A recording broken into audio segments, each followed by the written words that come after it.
Okay, students, welcome again. Now, this is the third type of the magnetic material, that is called ferromagnetic materials. और इस phenomena को हम ferromagnetism कहते हैं। Ferromagnetic material जो है वो मटेरियल्स हैं जो स्ट्रांगली मैग्नेटाइज्ड होते हैं in the direction of magnetising field, उनको हम फेरोमैग्नेटिक मटेरियल्स बोलते हैं। The material which are strongly magnetised in the direction of magnetising field are known as ferromagnetic materials. इनके एग्जांपल्स हैं जैसे आयरन, निकल, कोबाल्ट, और ये जो अलॉय है जिसको एल्निको कहते हैं, जिसमें क्या होता है, एल्यूमिनियम होता है, निकल होता है और कोबाल्ट होता है, और स्टील, ये एग्जांपल्स हैं जो फेरोमैग्नेटिक मटेरियल्स हैं। ये फेरोमैग्नेटिक मटेरियल्स का जो मैग्नेटिक करेक्टर है वो भी टेम्परेचर पे डिपेंड करता है, जैसे पैरामैग्नेटिक मटेरियल का डिपेंड करता है। और टेम्परेचर का जो डिपेंडेंस है फेरोमैग्नेटिज्म का, वो वही क्यूरी लॉ ही इसको भी गवर्न करता है। ये भी क्यूरी लॉ से ही हमें पता चलता है। तो फेरोमैग्नेटिक मटेरियल को भी हम दो तरह से फर्दर क्लासीफाई करते हैं। एक को हम बोलते हैं हार्ड फेरोमैग्नेटिक मटेरियल और एक होते हैं सॉफ्ट फेरोमैग्नेटिक मटेरियल। जैसे नाम सजेस्ट कर रहा है, हार्ड फेरोमैग्नेटिक मटेरियल कौन से होंगे? हार्ड फेरोमैग्नेटिक मटेरियल होंगे वो फेरोमैग्नेटिक मटेरियल जिनको यदि मैग्नेटिक फील्ड के अंदर प्लेस किया जाए तो वो बड़े स्ट्रांगली मैग्नेटाइज होते हैं, लेकिन जब मैग्नेटिक फील्ड हटा दी जाए तो उनका जो मैग्नेटिक करेक्टर है वो रिटेन रहता है, वो नहीं खत्म होता। मतलब हार्ड फेरोमैग्नेटिक मटेरियल हो गए those materials whose magnetic character does not lose even after removing magnetic field. और सॉफ्ट फेरोमैग्नेटिक मटेरियल्स कौन से होंगे? वो फेरोमैग्नेटिक मटेरियल्स जो स्ट्रांगली तो मैग्नेटाइज करते हैं, लेकिन जैसे ही मैग्नेटिक फील्ड को हटा देते हैं उनका मैग्नेटिक करेक्टर भी डिसअपीयर हो जाता है।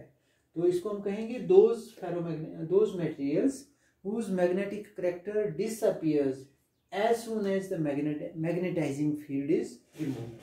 तो इनके एग्जांपल्स हैं, हार्ड फेरोमैग्नेटिक मटेरियल्स का एग्जांपल है एल्निको, सॉफ्ट फेरोमैग्नेटिक मटेरियल्स का एग्जांपल है सॉफ्ट आयरन। अब इनके यूज भी अलग अलग जगह हैं। हार्ड फेरोमैग्नेटिक मटेरियल कहाँ यूज होगा? वो वहाँ होगा जब हम कोई परमानेंट मैग्नेट बनाते हैं। जैसे कि मान लीजिए आपने कोई मैग्नेट बना रहे हैं, परमानेंट मैग्नेट बना रहे हैं, तो उसको कैसे बनाएंगे? उसको जब मैग्नेटिक फील्ड के अंदर आप प्लेस करोगे तो वो मैग्नेटाइज हो जाएगा। जब मैग्नेटिक फील्ड के से हटा देंगे आप उसको, या मैग्नेटिक फील्ड को हटा देंगे, जीरो कर देंगे मैग्नेटिक फील्ड को, तो उसके अंदर जो मैग्नेटिक करेक्टर आया है वो यदि लंबे समय तक टिका रहे तो वो परमानेंट मैग्नेट बन जाएगा। फिर तो ये परमानेंट मैग्नेट बनाने के लिए हमें हार्ड फेरोमैग्नेटिक मटेरियल की जरूरत पड़ती है। और जो सॉफ्ट फेरोमैग्नेटिक मटेरियल्स हैं ये कहाँ यूज होते हैं? ये होते हैं जैसे हम इलेक्ट्रोमैग्नेट बना रहे हैं। इलेक्ट्रोमैग्नेट का मतलब है ऐसा मटेरियल जिसमें करंट पास करेंगे तो वो मैग्नेट बन जाएगा, करंट हटा देंगे तो वो दोबारा नॉन मैग्नेट बन जाएगा। तो इलेक्ट्रोमैग्नेट में हम सॉफ्ट आयरन का इस्तेमाल करते हैं या सॉफ्ट फेरोमैग्नेटिक मटेरियल का इस्तेमाल करते हैं। हमारे पास हम ट्रांसफार्मर पढ़ेंगे इससे आगे के चैप्टर्स के अंदर। उन ट्रांसफार्मर में हम कोर यूज़ करते हैं, या हमने सोलेनाइड पढ़ा है। सोलेनाइड में भी हम जो तारें लपेटते हैं वो किसी सॉफ्ट आयरन के ऊपर लपेटते हैं या आयरन कोर के ऊपर लपेटते हैं।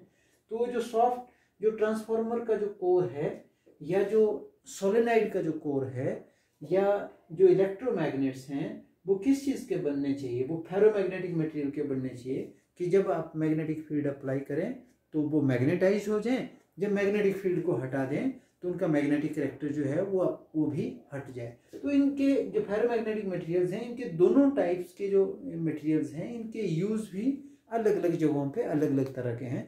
तो इसको हम और भी डिटेल में इसको स्टडी करेंगे। एक हिस्टैरिसीस लूप हम इसके बाद स्टडी करने वाले हैं, जिसमें हम ये स्टडी करेंगे कि परमानेंट मैग्नेट कौन से मटेरियल का बनना चाहिए और इलेक्ट्रोमैग्नेट कौन से मटेरियल का बनना चाहिए। तो उस हिस्टैरिसीस लूप से हमें बहुत सारी चीज़ें समझ में आएगी। अभी आपने फेरोमैग्नेटिक मटेरियल को अंडरस्टैंड किया। अब ये मटेरियल का जो बिहेवियर है मैग्नेटिक फील्ड के अंदर कि ये बड़े स्ट्रांगली मैग्नेटाइज हो जाते हैं, इसको एक्सप्लेन करेंगे हम। कैसे एक्सप्लेन करेंगे? On the basis of electron theory या डोमेन थ्योरी बोलते हैं उसको, और एक और नाम है उसका डोमेन थ्योरी। तो explanation of ferromagnetism on the basis of electron theory या domain theory.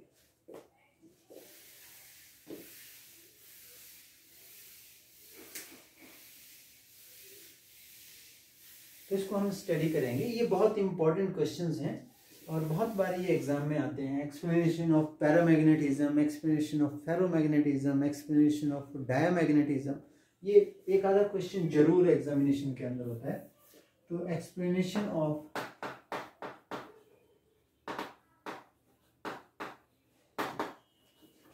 Ferromagnetism,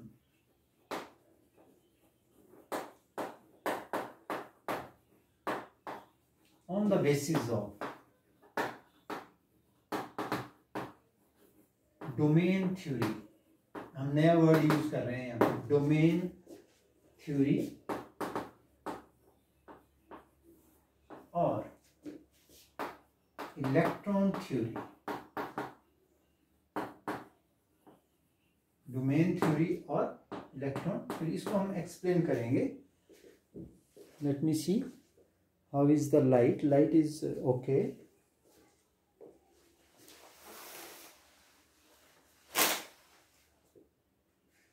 okay I think okay light is bad।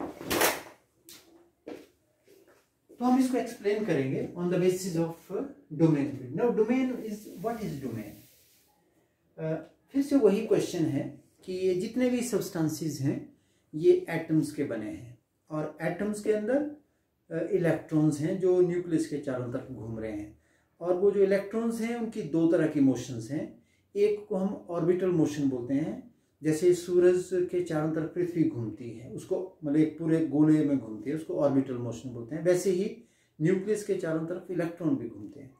दूसरी मोशन होती है इलेक्ट्रॉन की, जिसको स्पिन मोशन बोलते हैं।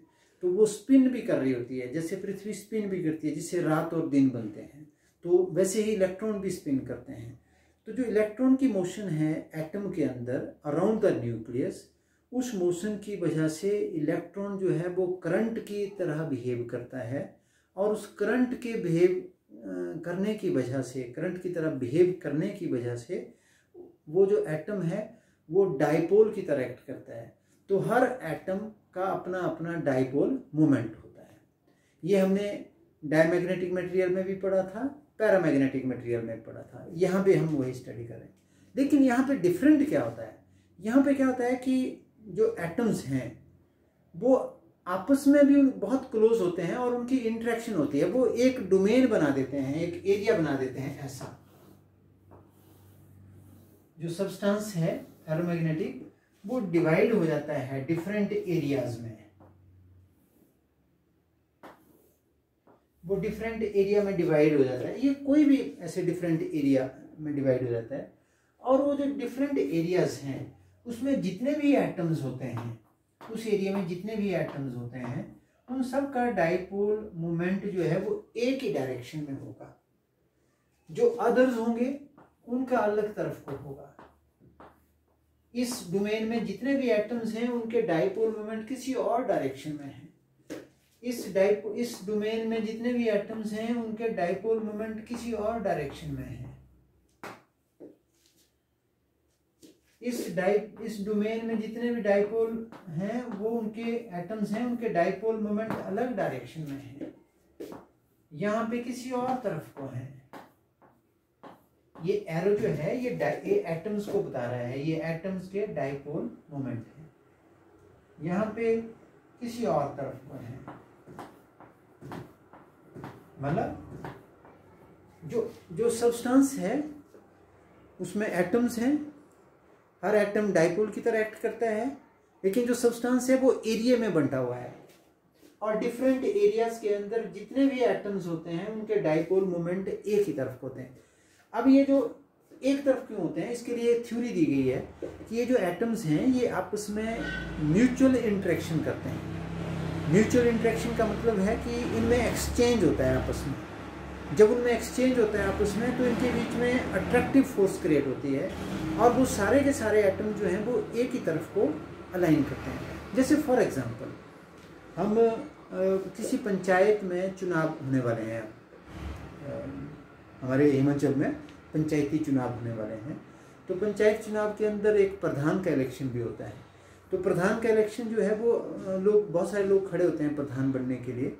तो जब वो प्रधान बनने के लिए खड़े होते हैं तो जिस जिस गांव से वो खड़े होते हैं, मान लीजिए कोई गांव ए से खड़ा हो गया, कोई एक गांव बी से खड़ा हो गया, एक गांव सी से खड़ा हो गया, तो क्या होगा, जो कैंडिडेट गांव ए का होगा, विलेज ए का जो कैंडिडेट होगा, क्या कोशिश होगी कि उसके गांव के सभी लोग किसको वोट देते हैं, अपने गांव का जो कैंडिडेट होता है।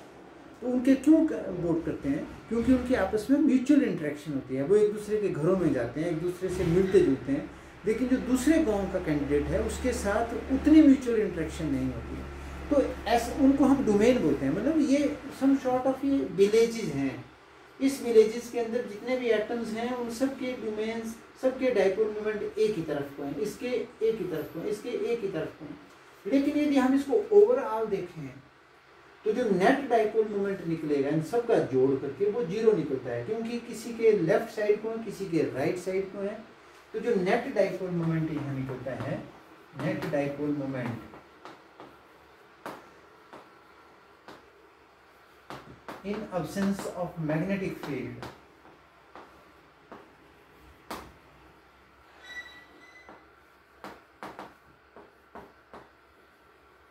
is 0. In absence of magnetic field is 0. लेकिन जब आप मैग्नेटिक फील्ड अप्लाई करते हैं, what will happen when you apply the magnetic field? अब मान लीजिए जब आपने मैग्नेटिक फील्ड अप्लाई करना स्टार्ट किया तो क्या हो जाएगा, व्हाट विल हैपन, ये डोमेन थे, ये मैं इस डोमेन को फिर से बना रहा हूं।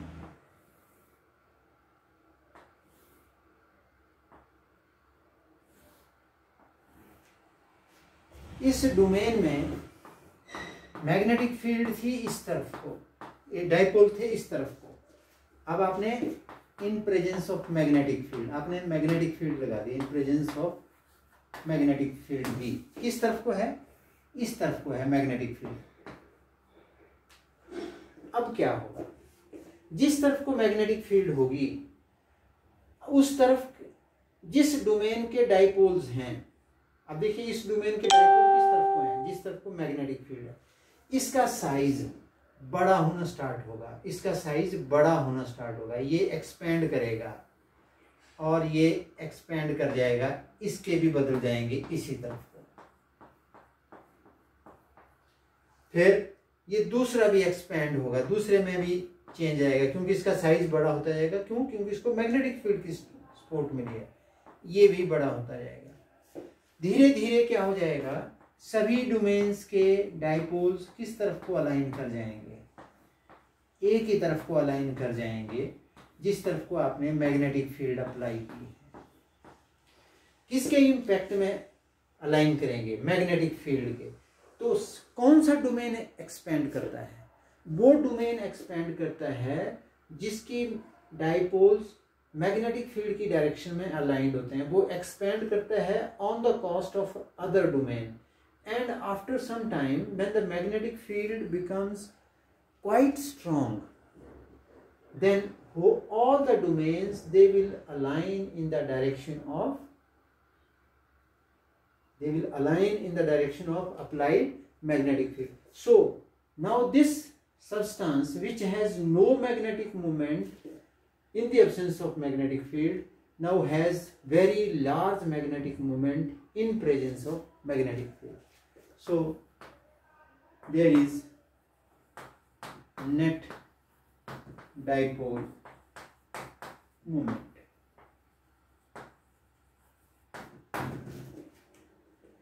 इसको हम अपनी देसी भाषा में समझ सकते हैं। जैसे मैंने बताया था कि प्रधान का चुनाव हो रहा है तो हर गांव के लोग अपने ही कैंडिडेट को वोट करते हैं आमतौर पे, बहुत ज़्यादातर, यदि कोई रिश्तेदारी या कोई जान पहचान पर्सनल ना हो। लेकिन यदि कोई जिला परिषद का चुनाव लड़ जाए तो फिर पूरी की पूरी पंचायत उसी कैंडिडेट को सपोर्ट करती है। तो all will align in the direction of magnetic field. तो इसको हम डोमेन थ्योरी कहते हैं। तो हम फेरोमैग्नेटिज्म को एक्सप्लेन कर सकते हैं on the basis of domain theory. तो यदि इसको लिखना हो, इसको समझना हो, इसका नोट्स बनाने हो तो कैसे लिखेंगे इसको? एक पैराग्राफ में इसको एक्सप्लेन कर सकते हैं। क्या लिखेंगे आप? According to the domain theory, atoms, the substance is divided into domains, various domains, and in each domain the atoms have net dipole moment in one particular direction. Each atom has dipole moment in one particular direction. However, the overall dipole moment of the substance in the absence of magnetic field is 0. However, when the magnetic field is applied, the domain whose dipole moment is in the direction of applied magnetic field will starts expanding, and as the magnetic field is made more and more strong, all the domains they will align in the direction of magnetic field, and hence now the substance has net dipole moment. तो I hope आपको ये समझ आया होगा। जो मैंने आपसे कहा है उसको ध्यान से सुनिए, उसको समझने की कोशिश करिए, इमेजिन करिए, थिंक करिए।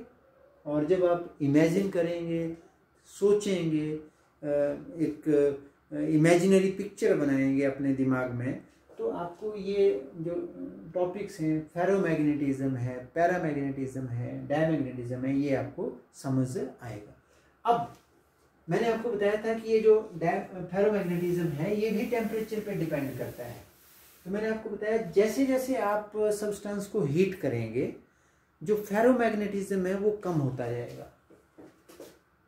Intensity of magnetization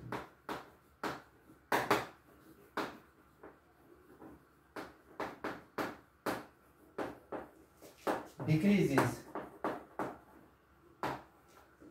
with temperature, with rise in temperature, rise in temperature. That means जो magnetic susceptibility है that is inversely proportional to temperature. ये आपने क्यूरी लॉ में पढ़ा है। तो यहाँ पे एक टेम्परेचर होता है when temperature becomes equal to TC, TC को हम क्यूरी टेम्परेचर कहते हैं। TC मतलब क्यूरी टेम्परेचर, पर्टिकुलर कोई temperature, Curie temperature. When the temperature of the substance becomes equal to TC, मतलब आप टेम्परेचर बढ़ा रहे हैं, जब ये TC के वैल्यू के बराबर हो जाएगा तो जो फेरोमैग्नेटिक सब्सटेंस है that will change into paramagnetic substance. So when the temperature becomes equal to TC, ferromagnetic substance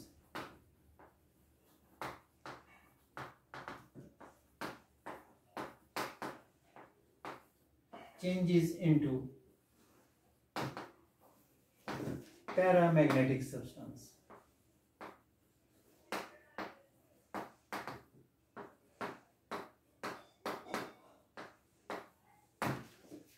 कहने का मतलब ये है, ये तो मैंने आपको बताया था कि जो मैग्नेटाइजेशन है वो टेम्परेचर बढ़ने से घटती है।